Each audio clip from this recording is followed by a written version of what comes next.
Good morning, everybody. Welcome back to installment of Scott Selections here for Sunday, December 11th. For again, today's play of the day, quick recap of what happened yesterday. Really not much to go through, give it a look at play for the NFL. So if you want an extra pick on NFL Sunday, check out the video before this one. Before today's play, going to go back to the NFL. We're going to do what we did last Sunday, which is go through a two-team teaser.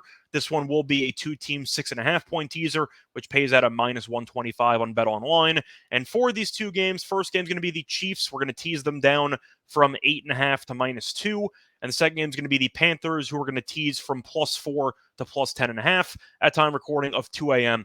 Eastern time. So a couple reasons why I'm going to go in chronological order why I like the Chiefs -2. First reason, we know Denver is awful. They've been eliminated from playoff contention, and they've been terrible offensively, as the Broncos have scored less than 17 points in 7 of the last 8 games, which is definitely not a good sign when you're facing off against the best quarterback in the league. The Chiefs could potentially cover this too, while only scoring 17 points. There's no guarantee Denver even reaches 14 in this game.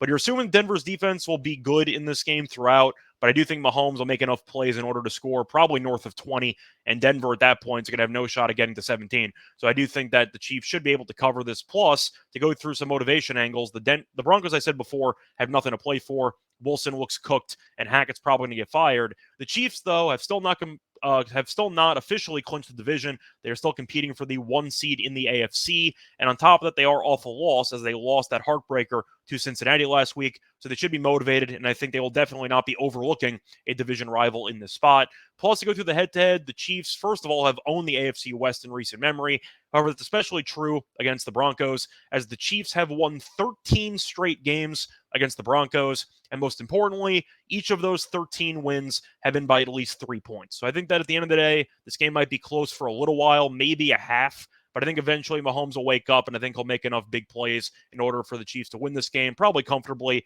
maybe covering the full game spread. But I'll play it safe, and I'll expect him to win by at least 3. And for the second leg of the teaser, a couple reasons why I like the Panthers plus 10.5. First reason, Seattle, despite being in the playoff picture, has really not looked great lately. And to go through their recent games, the Seahawks ended up beating the Cardinals by 10 on the road, which is, not a bad performance there. Then they lost to Tampa. Then they had a bye. Then they lost to the Raiders at home off the bye. Terrible loss there. And they ended up beating the Rams last week with John Wolford at quarterback. Barely. They needed to come from behind game-winning touchdown drive by Geno Smith. But they almost lost 3 straight to the Buccaneers, to the Raiders, and to the Rams with Wolford.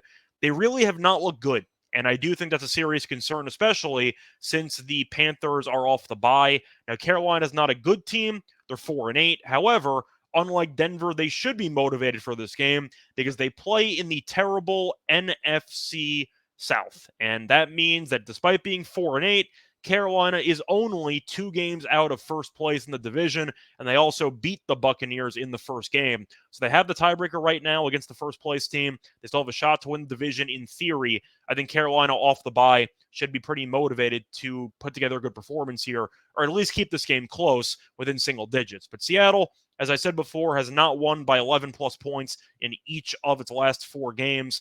I think this number is a little bit too large for Seattle to cover since they play absolutely no defense. In the last 3 games especially, Seattle's defense has really fallen apart as the Seahawks have allowed at 28 points per game, which is really, really bad. It's definitely not ideal. And as I said before, you gave up 40 to the Raiders. You gave up 23 to Wolford.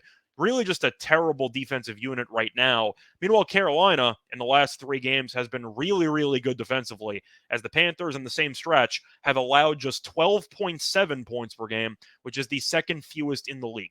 So Carolina is light years ahead defensively, and offensively, we know Seattle's better. However, Seattle is a little bit shorthanded offensively because they might be missing their top 2 running backs, as Kenneth Walker and DJ Dallas are both doubtful for this game. Starting wide receiver DK Metcalf should play.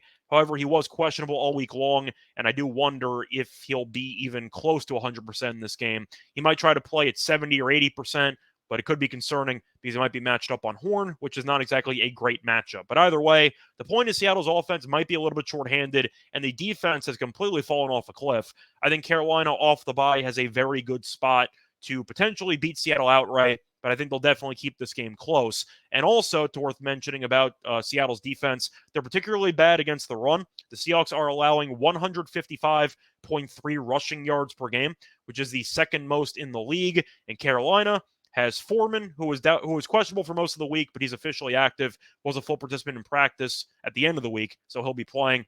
And they also have Hubbard as the backup running back. So Carolina has some good backs, and against a really awful run defense, I do think Carolina has a very solid, I'd say, overall personnel to exploit Seattle's main weakness on the defensive side of the ball. And I think that as a result, Carolina could play ball control football and really milk a lot of clock, which should result in a close game and make it difficult for Seattle to win this game by 11 plus points. But at the end of the day, I think Carolina is potentially good enough to win this game outright. I think Seattle, despite being 7-3, is a 7-5 is slightly overrated based on how bad they've been the last 3 weeks. And I think Carolina should be able to keep this game close. So once again, the play of the day here for Sunday is going to be a 2-team 6.5 point teaser that pays out a -125 on Bet Online. It's going to be the Chiefs -2 and the Panthers +10.5. Bye, everyone.